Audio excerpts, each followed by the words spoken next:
बंगाल का जो इतिहास रहा है वो राजनीतिक हिंसाओं से एकदम सराबोर रहा है। रक्त रंजित हिंसाएं वहां पे होती आई हैं।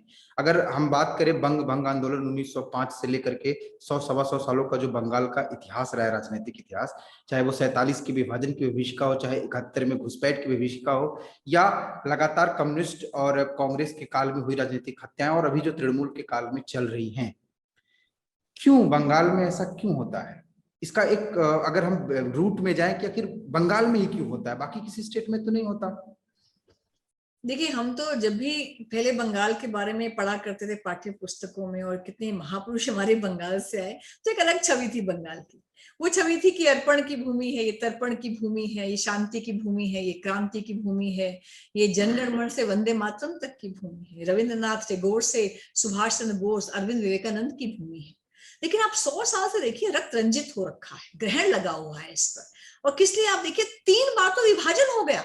और जब जब विभाजन हुआ, 1905 में अंग्रेजों ने विभाजन किया, 1947 में भारत का जब विभाजन हुआ, ये ईस्ट पाकिस्तान बना, और 1971 में बांग्लादेश बन के इस्लामिक राष्ट्र बना। तब तब भारत के जो हिंदू हैं वो इन जगहों से, ईस्ट बंगाल से विस्थापित होकर शरण लेने के लिए वेस्ट बंगाल और भारत की तरफ आते गए। तो लगातार 100 साल से तो हिंदू शरणार्थी और विस्थापित होकर ही बंगाल से आ रहा है, उस जगह से आ रहा है। और लगातार घुसपैठ भी चलती गई, घुसपैठिए भी आते गए यहाँ पर। तो 3 बार विभाजन का दर्द देखा है और दर्द झेला है बंगाल ने। उसके बाद 3 तरह की सरकारें आई, और सरकारें भी कैसी?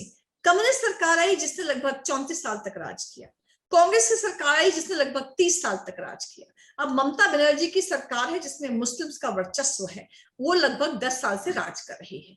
इन सभी लगभग 70 सालों में अगर आप देखें तो यहाँ वोट बैंक का पॉलिटिक्स खेला गया, यहाँ पर अपीजमेंट की गई। इसलिए आप आज देखिए, कितने ही घुसपैठिए बांग्लादेश से बंगाल में आ गए। आधार कार्ड तुरंत बन जाता है, राशन कार्ड तुरंत बन जाता है, मनरेगा और सेंट्रल गवर्नमेंट स्कीम्स एकदम आ जाते हैं।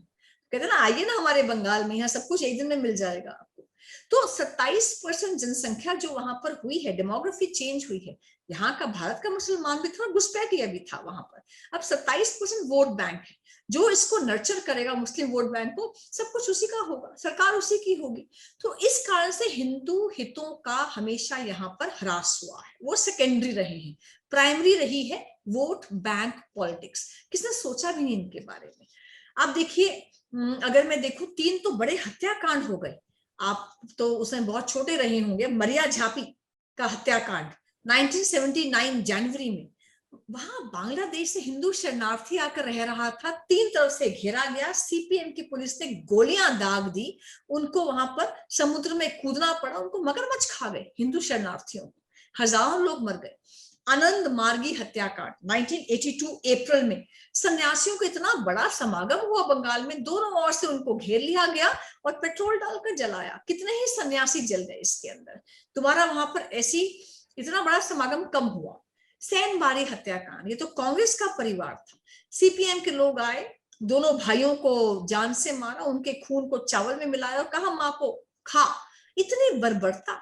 तो मैं हमेशा कहती हूँ कि जो वामपंथ है और जो जिहाद है, ये आईएसआईएस की बर्बरता का ध्यान कराता है। अभी आप देखिए, आपके 2016 में आपके मालदा का हत्याकांड हुआ, कालीचक पुलिस स्टेशन को जला दिया गया। 2016 में दूलागढ़ का जो हत्याकांड हुआ, 1 लाख की भीड़ आई और एक तरफ से हिंदू घरों को जलाती हुई, लूटपाट करती हुई निकल गई। बशीर हाट में तो 17 साल के एक बच्चे ने फेसबुक की पोस्ट डाली थी, पूरा पुलिस स्टेशन घेर लिया गया कि इस लड़के को हमारे हवाले करो, और एक तरफ से हिंदू घरों को जलाते गए।